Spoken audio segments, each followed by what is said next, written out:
అలాంటి నేను కోరుకుంటుంది కూడా మీరందరూ బాగుండాలి.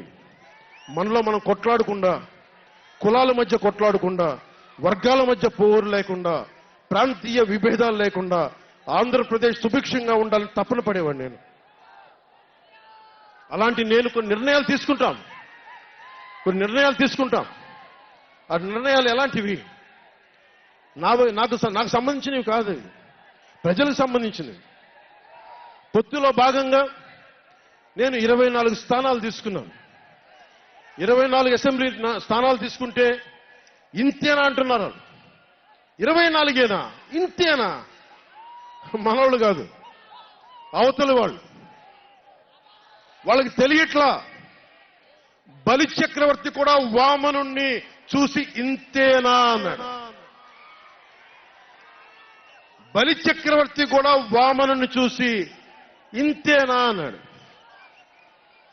నెత్తి మీద కాలు పెట్టి బలి చక్రవర్తిని అధాపాతాళానికి తొక్కుతున్నప్పుడు తెలిసింది ఎంతో అని. ఇంతింతై వటుడింతై నభో వీధిపై నంతై తోయిద మండలాగ్రమునకంతై వామనవతారాన్ని చూపిస్తుంది జనసేన. జగన్ గుర్తుపెట్టుకో, అధాపాతాళానికి తొక్కకపోతే నా పేరు పవన్ కళ్యాణే కాదు, నా పార్టీ జనసేనే కాదు, మర్చిపోకో.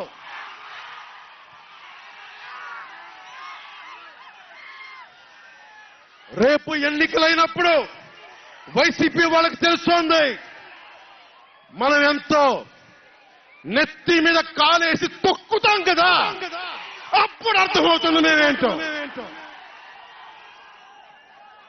జగన్ జనసేన ఒక్క సీటు గెలిస్తేనే నేను రాజమండ్రి రోడ్ల పర్యవేక్షణకి వస్తానని అంటేనే రాత్రికి రాత్రి 10th క్లాస్ విద్యార్థిలాగా, 10th క్లాస్ చదువుకునే విద్యార్థిలాగా రాత్రికి రాత్రి రోడ్లు వేశారు. నైట్ అవుట్ చేసి మరి ఒక్క సీటుకే ఇదంతా. ఒక్క సీటు గెలిస్తేనే రాత్రికి రాత్రి రోడ్లు వేశావు. జనసేన 24